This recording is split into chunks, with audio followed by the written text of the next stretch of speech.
The prisoners thought they were being spared torture. No chains, no whips, no burning irons, only mirrors. The guards shoved them into a chamber where every wall gleamed like polished silver. They were told to sit, to look, to never look away. At first, the punishment seemed absurd. A man staring at his own face, a reflection blinking back at him. Hours passed, then days, and something began to happen. Their eyes stung, their vision blurred, their thoughts cracked beneath the endless repetition of themselves. Some screamed that their reflections were moving when they were not. Others clawed at the glass until their fingers bled. One by one, they collapsed, blind, raving, broken. By the time their bodies were dragged out, their eyes were pale, their minds gone. And the record states something even darker. In the silence of those mirrored halls, the reflections did not vanish with the prisoners. They remained, waiting. So we ask, were these cells punishment or something far more sinister? The mirror prison, as it came to be whispered in records, was not a single dungeon, but a hidden practice said to exist in several medieval strongholds across Europe. Chronicles describe chambers lined wall to wall with polished bronze, silvered glass, and sheets of obsidian so smooth they became flawless mirrors. Prisoners were locked inside with no escape, their only command: never look away. At first, guards treated it as a curiosity. Better than the rack, some joked,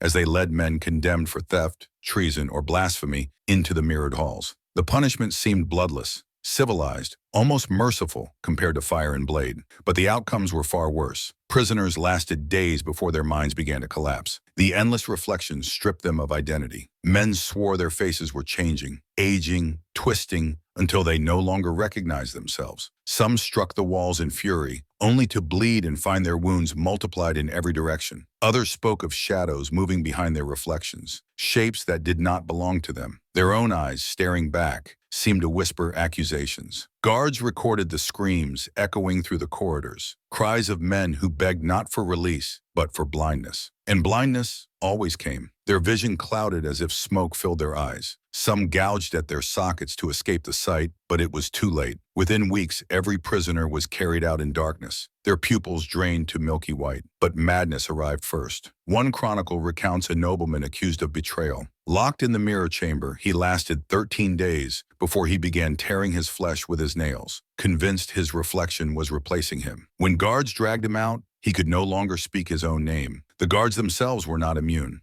Watching from the peepholes, many reported feeling dizzy, their own reflections seeming to linger too long. Some resigned, refusing to approach the mirror halls again. A few disappeared, leaving only armor and weapons behind, laid carefully on the floor, as though their bodies had stepped through the glass. What was meant as punishment became ritual. In certain cities, mirror cells were reserved not for common criminals, but for those accused of crimes against the church. Records describe heretics made to stare at themselves until they confessed, not to priests but to their own reflections. The practice spread fear deeper than any gallows. For death was an end, but the mirrors offered no such mercy, and the greatest question remained unanswered. Did the mirrors simply reflect, or did they take? The accounts that survive do not read like justice. They read like obsession. By the late Middle Ages, whispers spread of entire wings of dungeons being converted into mirror halls. Walls polished until no seam could be seen, ceilings covered with metal plates, floors gleaming like pools of water. Prisoners were marched in, chained to benches,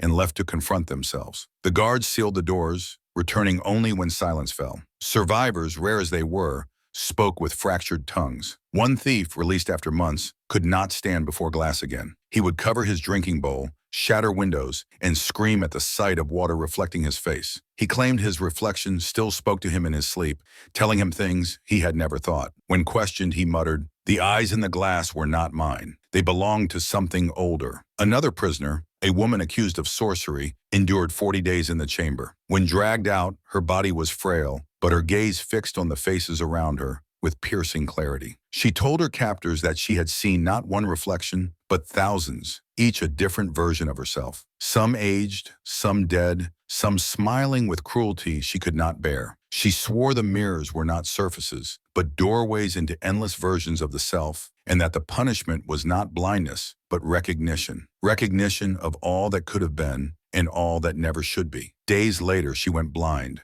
her last words a warning. Do not let the mirrors look back. What makes these testimonies more than folklore are the records from the jailers themselves. Notaries, scribes, even priests wrote of the disturbing transformations they witnessed. One guard described standing watch and hearing multiple voices echoing from the chamber, though only one prisoner was inside. Another recounted that after unlocking the door, he found the room still occupied, though the man had been removed hours before. In the mirrored walls, his reflection lingered, pacing in silence, trapped beyond the glass. And then there is the manuscript known as the Codex Specularis. Supposedly written by a monk assigned to oversee one such prison, it speaks of the mirrors as hungry eyes that fed not on flesh, but on spirit. He claimed the punishment had begun as justice, but had grown into something else, a pact between rulers and the unknown. The prisoners were sacrifices, offered to the endless corridors within the glass. Perhaps the most unsettling claim is the monk's admission that he too had begun to change. His own reflection no longer obeyed him. At times it smiled when he did not. At other times it moved a fraction slower, as though savoring the moment before catching up. The final pages end abruptly, the ink smeared, but one line is still legible. It waits for me when I sleep. Soon I will join them. No copy of the Codex Specularis survives intact. Fragments were burned during inquisitions, yet references to it appear across different regions, as though others had read and feared the same text. The prisons themselves fell into ruin, their mirrored chambers dismantled, their plates of bronze and obsidian shattered and scattered.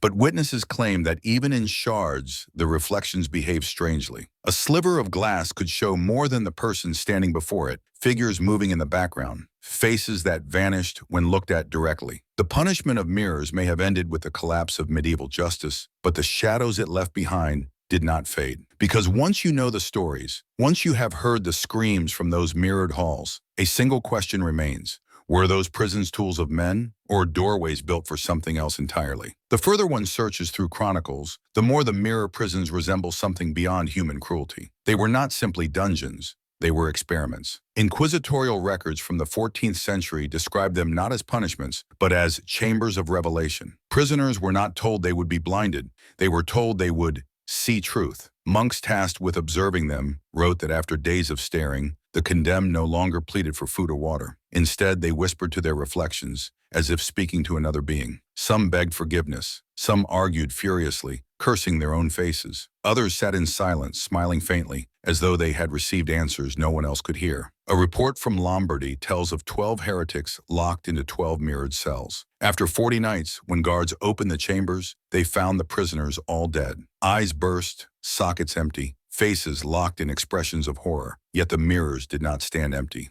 Reflections of the prisoners remained, frozen mid-breath, staring endlessly outward. Guards smashed the mirrors in terror, only to find the same faces staring from the broken shards. There are darker stories still. In Prague, during the reign of King Wenceslaus IV, a noble family fell into disgrace. The patriarch was condemned to the mirror dungeon beneath the castle. Witnesses wrote that after weeks inside, he began to appear in places he should not be. Servants swore they saw him walking the corridors while he was still in prison. His wife claimed he appeared in her chambers, silent, staring, vanishing when she looked away. When the cell was finally opened, his body was gone. Only his reflection remained, multiplied infinitely, his face pressed against the glass in hundreds of variations. The clergy attempted exorcisms. Some claimed success when mirrors shattered into dust. Others reported failure, the reflections laughing, moving when the prisoner did not. The church eventually banned the practice, declaring it heresy, though not before countless souls were lost to the chambers. Yet even centuries later, evidence suggests the practice never truly ended. In the 17th century, travelers in Spain reported stumbling upon ruins where walls gleamed faintly even in the dark. One man described his terror when he saw his reflection blink, though he had not.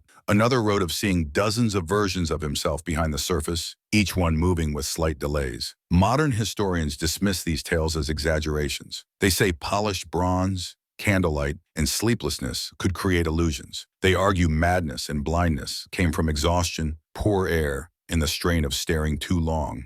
But these explanations fall short. They cannot account for the stories of reflections that linger after death, or of men who vanished while their doubles remained imprisoned behind glass. And then there is the recurring phrase that appears in multiple accounts across centuries, in different languages, penned by monks, jailers, and prisoners alike. The mirror does not reflect, it remembers. What does that mean? Some believe the chambers were a crude attempt at capturing the soul, trapping it within reflections to prevent resurrection. Others argue the mirrors were never tools of men at all, that they were relics, artifacts of some forgotten art, repurposed for punishment by rulers who did not understand what they held. If so, the mirror prisons were not human inventions of cruelty, but doorways, portals into a place of endless reflection, where every possibility of self is trapped, waiting, pressed against the glass for eternity. And perhaps that explains why the practice ended so suddenly. Not because rulers found it too cruel, but because they realized the danger was not to the prisoners, but to themselves. To stare into those mirrors too long was to risk leaving something behind,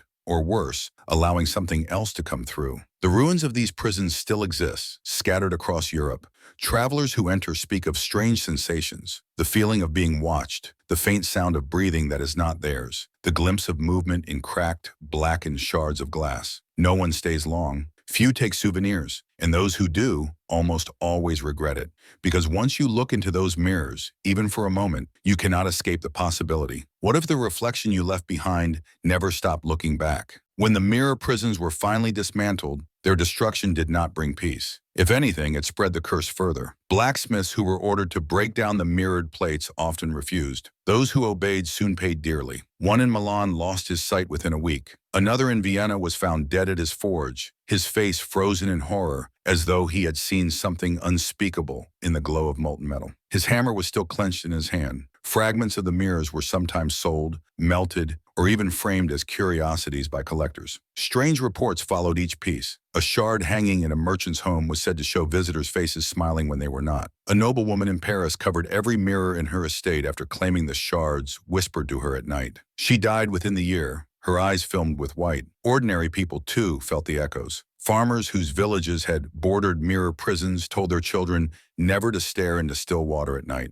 They claimed reflections could step closer while you blinked. Parents would cover bowls, smash panes of glass, and forbid candlelight near polished surfaces. Generations passed down the fear, yet curiosity never truly died. In the 19th century, antiquarians began seeking remnants of the so-called specular chambers. They believed the stories were exaggerations and that the prisons were merely odd medieval experiments in psychology. But the pattern repeated. A collector in London vanished from his home, his study filled with broken glass. His servants swore they still saw his face in the shards, blinking faintly. Even in recent times, rumors persist of abandoned castles, where hallways seem too reflective, where footsteps echo with a rhythm not your own. Some travelers swear that taking a photograph inside reveals faces that were not present. Others tell of mirrors that fog from the inside, as though something is breathing on the other side. The prisons may have fallen centuries ago, their chambers shattered and scattered, but the shards remain. Pieces of obsidian, bronze, and glass still circulate through markets, passed down as heirlooms, forgotten in attics, or displayed as antiques on dusty shelves. And those who know the stories whisper one warning above all others. Never let your gaze linger too long, because what was once a punishment has become a legacy, an infection carried in reflections, waiting patiently for eyes to meet its stare. By the modern era, most historians dismiss the mirror prisons as legend, lumped with tales of iron maidens and other medieval exaggerations. Yet the archives tell a different story, one harder to ignore. Every few decades, reports surface of disappearances tied to mirrors. Families claim loved ones faded after nights of staring at their reflections. Police files describe rooms where glass was shattered inward, but no sign of intrusion existed. And in more than one psychiatric ward, patients insist their reflections are still alive, waiting for the right moment to take their place. Patterns emerge. The victims always share similar signs: a growing discomfort with their own image, curtains drawn to avoid windows, mirrors covered hastily with cloth, a refusal to look into still water. Then, in the final days,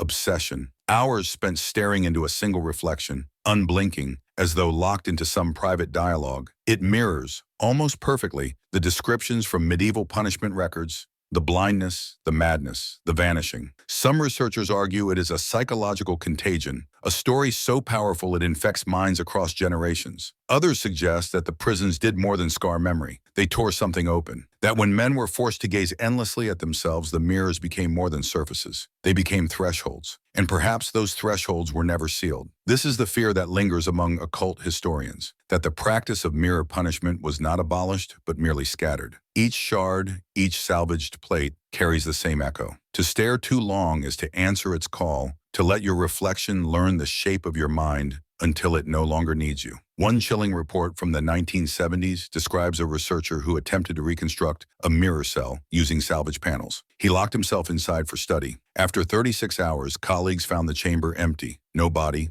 no blood, only the mirrors, fogged from within, as though something had passed through. The experiment was never repeated. The panels were destroyed, or so it was claimed. But if history has shown anything, it is that destruction does not end this story. Pieces survive. Reflections endure, and somewhere, right now, someone is staring too long. The record spoke of dungeons lined with mirrors, of prisoners forced to stare until blindness and madness swallowed them. Their bodies withered, but their reflections remained. That was the story told centuries ago, and yet, it never really ended. We began with punishment, but punishment is final, conclusive. What the mirror prisons revealed was not finality, it was continuation. Every testimony, every rumor, every disappearance since suggests the same truth. The mirrors do not simply show us, they keep us.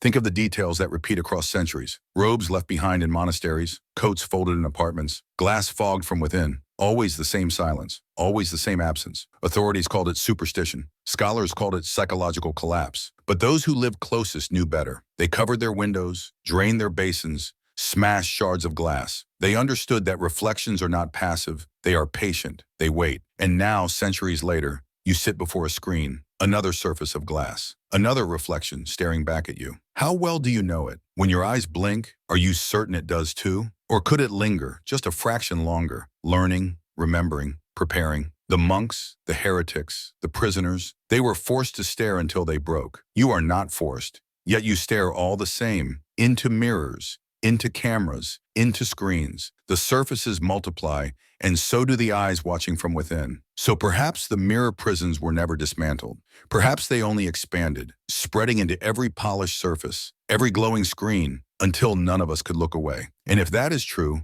then the punishment has already begun. Because blindness was not the sentence, it was the mercy.